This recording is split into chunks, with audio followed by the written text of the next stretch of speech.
It's Bill Goodgen. I'm the founder of PNW Peak Baggers, and we're starting a new thing here. I don't know what we're going to call it. Maybe we'll call it Member Spotlight, or we'll come up with something creative for that in the future. But I'm starting off with Ed Kenney. Ed's been a moderator and very helpful in the group for the last couple of years, and a very experienced climber, and has a pretty impressive resume in the mountains. So we're just going to have a conversation. Ed and I are going to talk. I'm going to ask him some questions.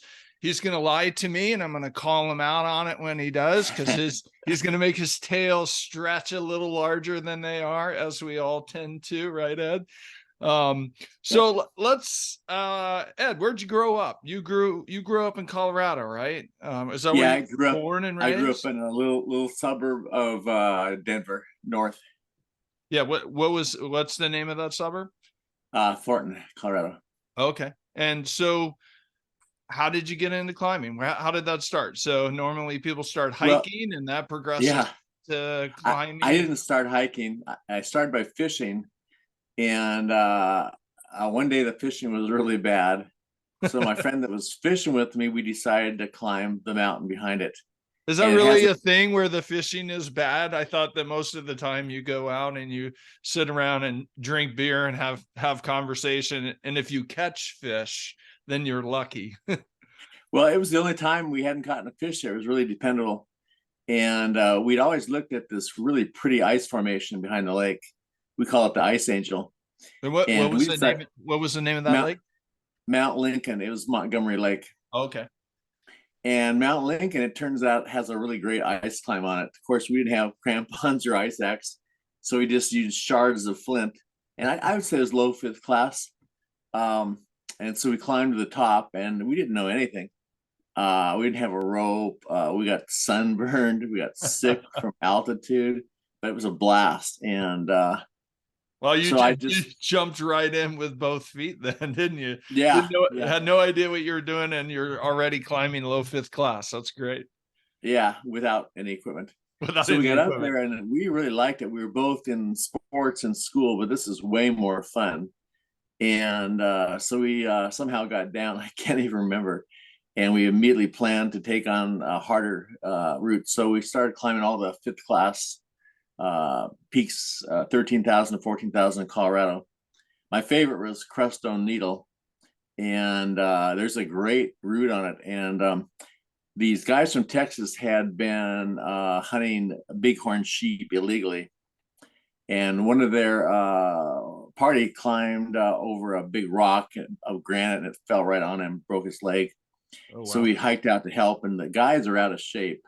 So we had to carry all their guns and ammo, about 100-pound packs for both of us.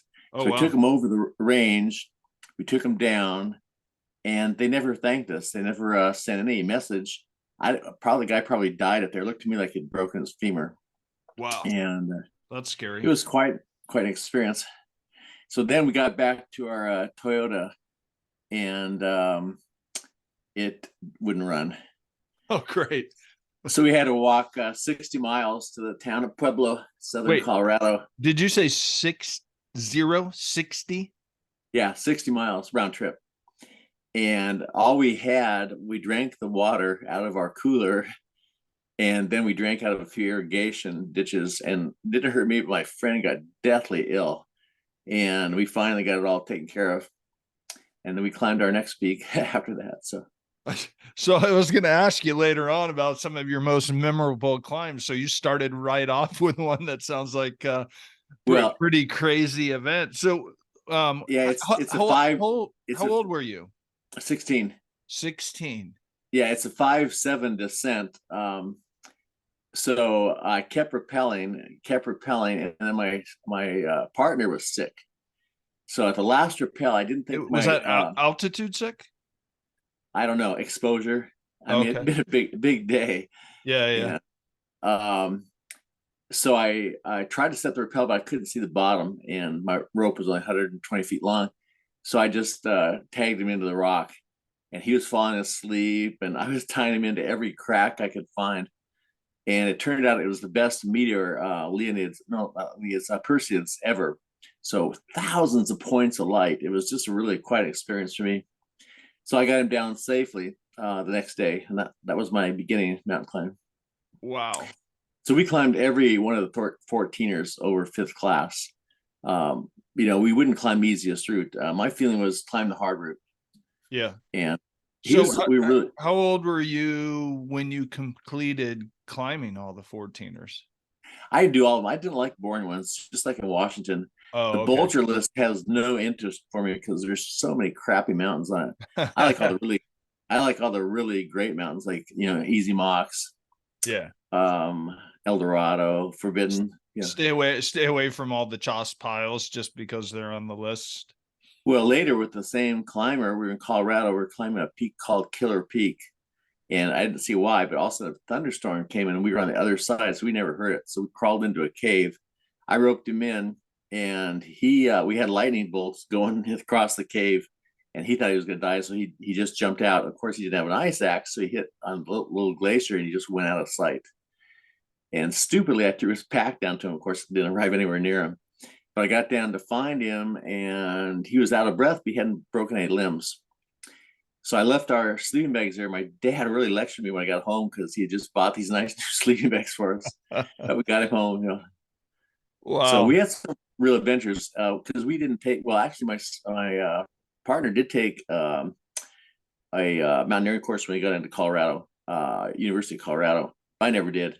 I was going to ask you if you had any mentors or any like formal training. It sounds like you were learning it all as you went along, huh? Yeah, there's a really good guy who wrote the guide to the 14ers, Robert Orms, and I went on a couple of climbs with him.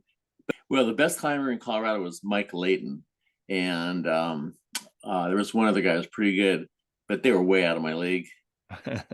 So I think my first real challenge was I went to the Alps. It was typical in that time to really get yourself going by spending a whole season.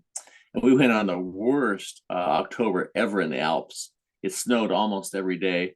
And this Japanese team, they were building up pallets. They were still building pallets from the neighboring camps.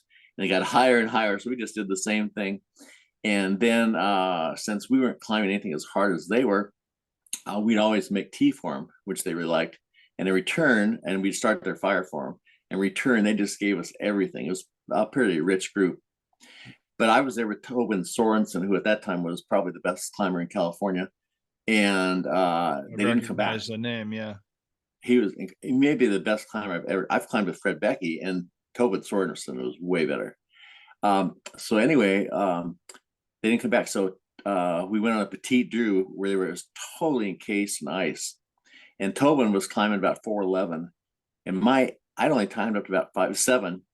So I went as far as I could. I said, Tobin, I can't do it anymore. He goes, I don't think I can do it anymore. So we had to descend. So in France at that time, what route were you climbing? The Petite Drew, the John Harlan route. Oh, okay. Yeah. Sorry, I missed that. Yeah. No problem. It's the hardest route on the Petite Drew. It was right over our camp. It's Mont Blanc was on the right side of our camp, and Petite Drew on the left.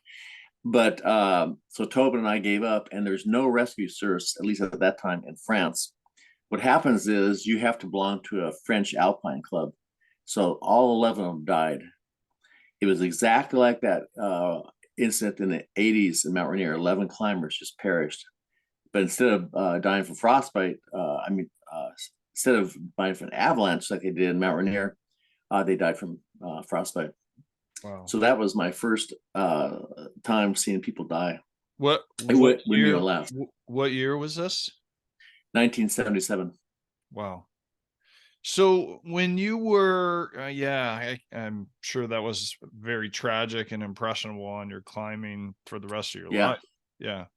But it really showed me a lot. A lot of times a really bad experience, you learn so much from it. More than you learn when everything goes well, for sure. Yeah. So when you were starting out in your climbing journey and career, I guess, as you would call it, it was a lot different then. We didn't have all of the resources that we have today, like PNW Peakbaggers, where you can just post and ask for some beta, or there was nothing. Go to peakbagger.com. Yeah. So you were doing this all with word of mouth and the topo Yeah, we didn't have nylon ropes. We had jute and hemp. And when you fell on those things, oh man, what a shake it was to your ribs.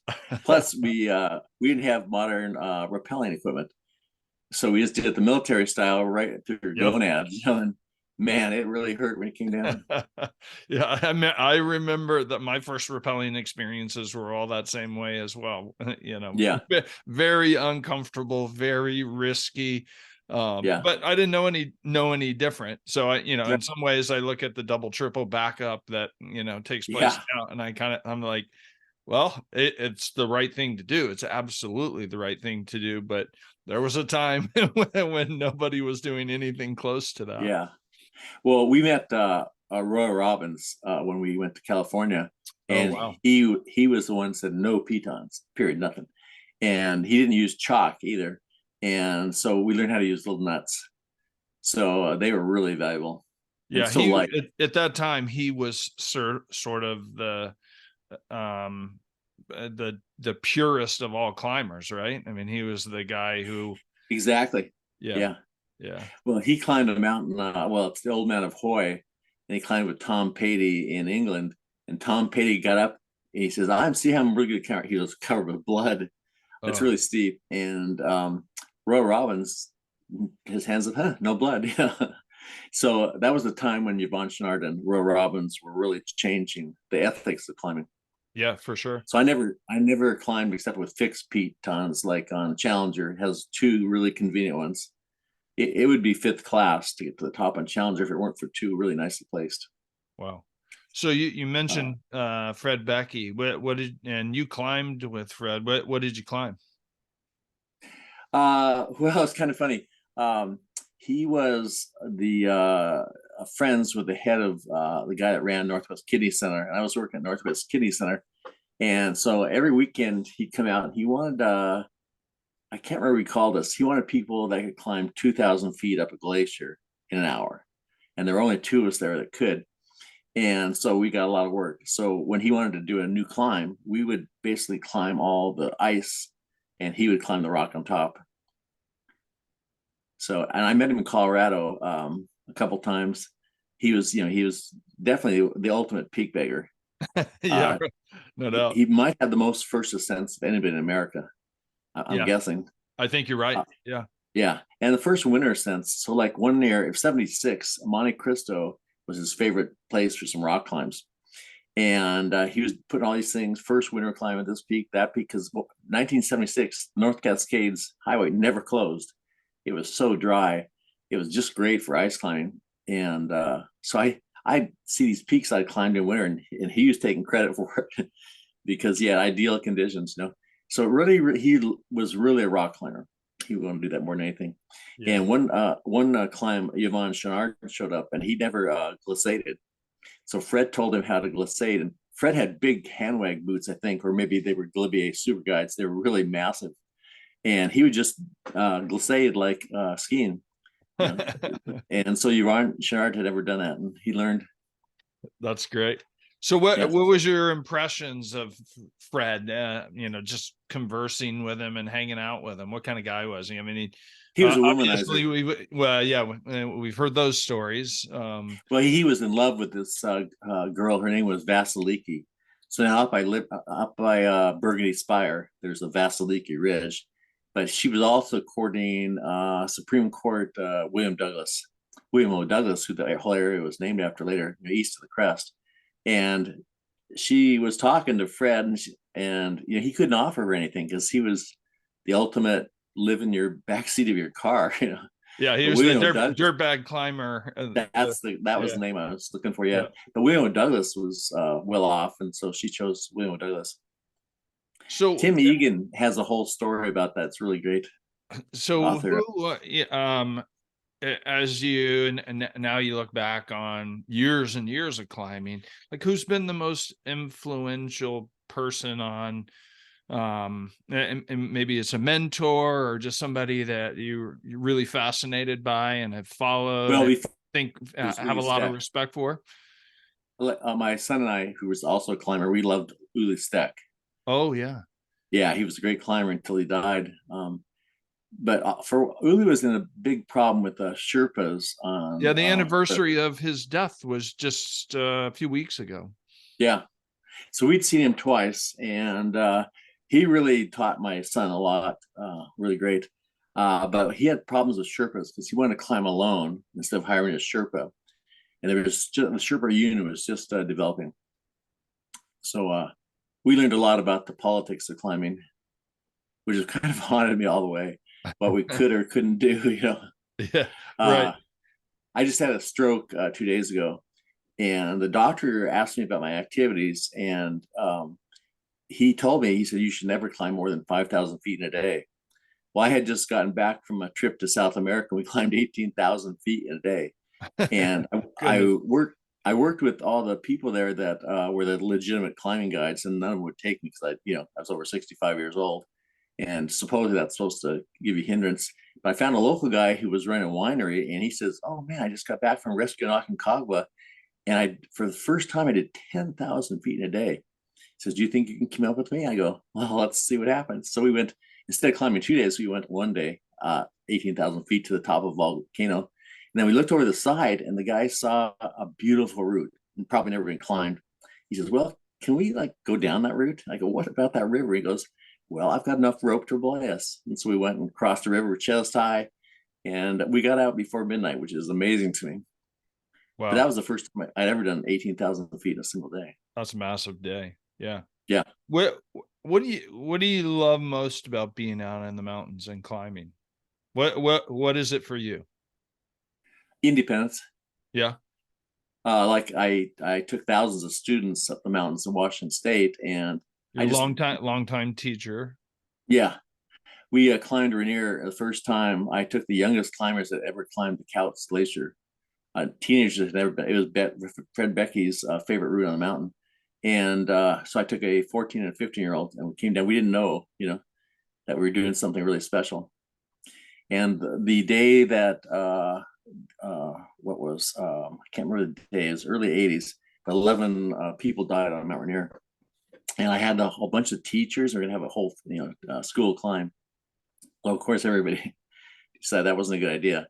So one of the teachers said, well, I'm in special forces, and I'd like to climb something really hard.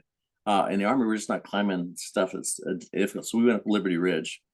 So we went up Liberty Ridge, it's not a safe climb anymore, but it used to be a really beautiful climb. And we went down the other side. We'd never been up either side. So it was pretty fun. Wow.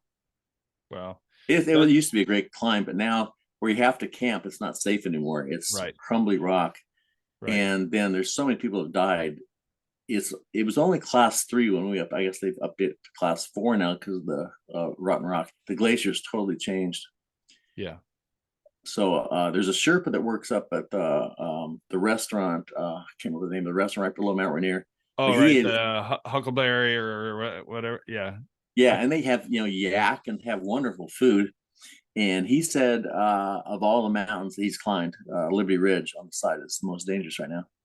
Oh, that's so yeah. He's thinking Matterhorn.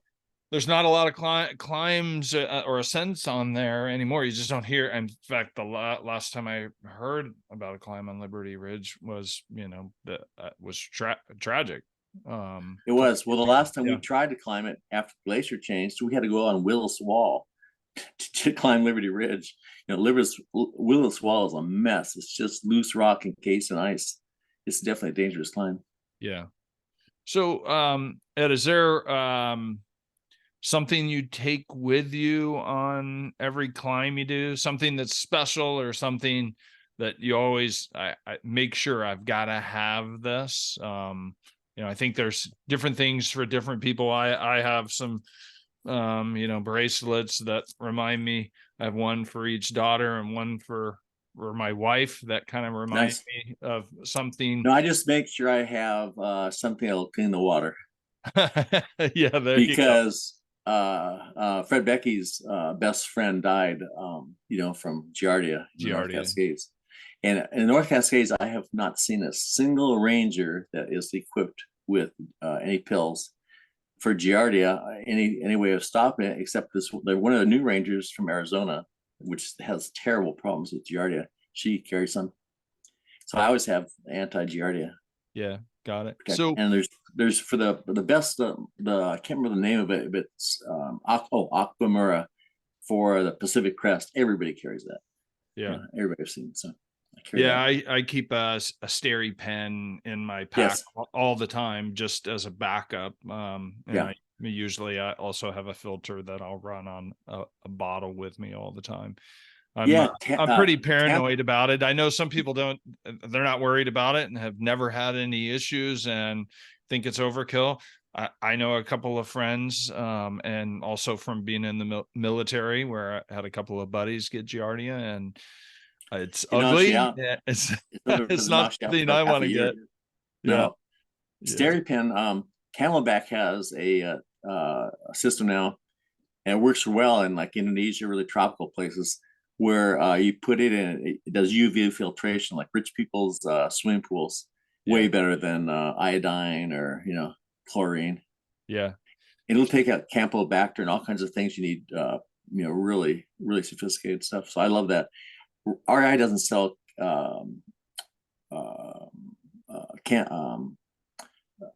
that particular one because they support the Second Amendment and they're members of the National Rifle Association. So RI has cut ties with them. So I had to order my last one online. Oh, that's interesting. Didn't realize that.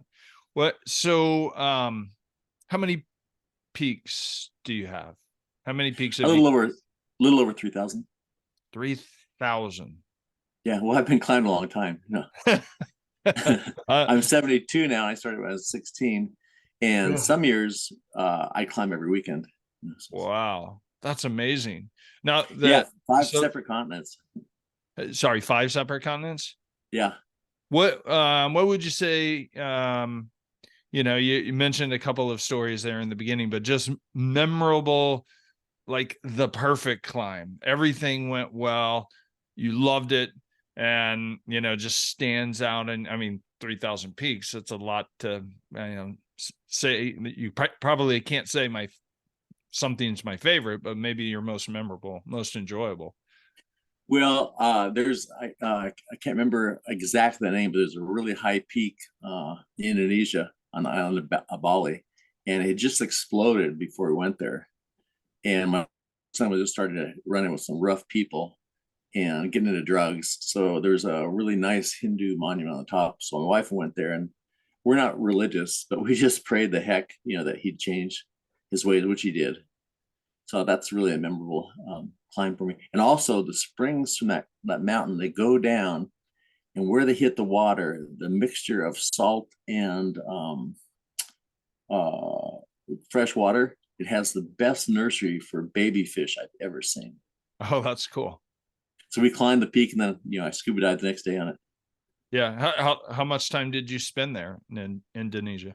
I've been there 11 times. Oh, okay. So you've been there quite a bit. Yeah. It has the best scuba diving in the world by far. There isn't. Oh, that's right, because you're a big diver too. Yeah. Yeah, I've been on 100 dives, and 400 have been in Indonesia. Wow. That's a lot. Yeah, so we're kind of starting to run out of time here. So you've been part of PNW Peak Baggers for a while. You're also a moderator, and I think that role doesn't get enough attention as it deserves. And I appreciate all of the work that you've done in that role, and just appreciate the help that you've given me a lot, and advice and how to handle and deal with situations. What do you like most about the group? What do you enjoy about PNW? The members, our members have such incredible histories. For example, like when I first changed from Washington hikers and climbers, I had experience with these things called bots. I noticed that our group was just starting to get overrun for them. I mean, I get little things if people want to join our group from Pretty Bot or Sexy Bot. Yeah. And those are always interesting ones. Yeah, huh? so I managed to get rid of all of them. I don't think we have those anymore. At least I haven't seen one. And we have a real nice kind of slow rate of getting new members. Yeah. So Yeah, all of a sudden I'll see a new member like Lynn Hill or Pretty Right. And go, right. wow, you know, those are, and Catherine Destaville, those are my idols, you know. Yeah. I don't know. Lynn Hill was one of the best rock climbers I ever saw. Yeah, it's And always funny Catherine, when you get those. yeah, Catherine Destaville was, you know, amazing in France. I think she won several competitions against some of the best climbers in France. So I'm pretty right. You know, she's really young. She's just finishing her graduate work, and she's climbing all the peaks on K2. You know, Yeah. K1, K6.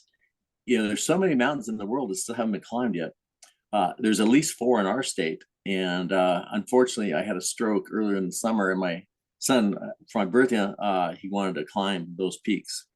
He's friends with John Roper, and John takes, you know, real good care of all the peaks. I thought, unclimbed? Watch that. He says, yeah. And 3 of them are on Mount Prophet. Mount Prophet is so hard to get to. It only has like 1 party visits a year. Mm-hmm. It's only got 1 glacier, and John Roper was the first one to climb that. And it used to have wonderful fishing, but apparently the North Cascades has poisoned the lakes up there because they don't want fish like rainbow trout or any other thing coming down, because they really managed that sockeye run on Mount Baker, which I think it's a record run this year. It might have been the best since 1950. So the idea of climbing that peak that remote was really interesting, but I unfortunately had a stroke right before it, so I couldn't go. Yeah. So do you have plans for getting out on some easier hikes and climbs? Well, what's that look like for you right now? My next plan was K2, and I have really wonderful partners, but my doctor said no, it's probably what gave you your aneurysms. So I got to avoid it for a while. Yeah. So right now, my doctor doesn't want me to walk alone, climb alone. He doesn't want me to do anything alone unless somebody else is there. Yeah. So I've had to kind of dim my expectations. Well, hopefully you and I can get back out there again together sometime. I'm obviously also in recovery right now, so I'm taking it pretty easy myself. Just got a couple of hikes in last week. I'm planning on going hiking tomorrow. Nothing too serious, but something. Yeah, it's raining cats and dogs here right now. So yeah, it's pretty ugly today, but tomorrow it's supposed to be nice. So one last question, well, 2 I have for you is, so we talk about this a little bit and joke about this because of the work that you do to support the group. You're kind of living off the grid a bit. Yeah. So describe where you're living and what that looks like for you. So I live right between Mount Rainier and Mount Olympia. Excuse me, Mount Rainier and the capital city, Olympia. And I've never been able to communicate like I wouldn't be able to do this normally, but I've just gone with the Starlink system. That's solved everything. It's just exactly the same cost as my regular system, but I can talk to anybody in the world right now. You know, yeah. I can do a Zoom. My wife can be watching her favorite shows, and there's no interruption. Yeah. So I don't really like Elon Musk that much. He's kind of a megalomaniac, but I love his system. So you grow a lot of your own vegetables. We grow all of our own food, all of our vegetables and fruit. And this year we used to can, but now we're drying things. So like the first time we went to climb Mount Challenger, we weren't even aware of an ultralight movement, but both our packs were under 25 for 11 days because we used to dry everything. So we loved lentil soup, and there used to be a recipe called monastery lentil soup. And so we just dry that all out and, live off it. Of course, we love to fish. So Little and Big Beaver used to be tremendous fishing. I had a really nice fly pole, and it busted the first fish, Dolly Varden, over 12 pounds. Oh, wow. Dolly Varden, they don't have any defenses. They're just going to bite they're easy to catch. Now they're endangered. But so with fishing, and I'm also a professor of ethnobotany, so I just eat everything. And yeah, so we've always gone super light, and that's one thing I really like now. Yeah, that's great. So Ed, obviously you're on Facebook because you moderate and spend some time in the group, posting and commenting. Is that where people can kind of keep up with what you're up to? They just follow you on Facebook, or are you anywhere else? I don't think you're on any other social media, right? You're not on Reddit or anything like that. No, I couldn't, because we never had we can't even use, like, I hear a phone ringing. That's a first. Hey, congratulations. Yeah, I'm in the new world now. Yeah, so Facebook's it. If people want to keep up with you, send you a Facebook request. I know you have a ton of followers. You got something like 4,000 followers. So do it really? Yeah. Well, I taught thousands of students, and I have thousands of snowboarding friends. Yeah, that's great. Well, that's been good. Yeah, so we're just about out of time. So Ed, hey, thanks a lot, man. I always love talking to you, love hanging out with you. You're a super guy. Have some a whole bunch of amazing stories all the time.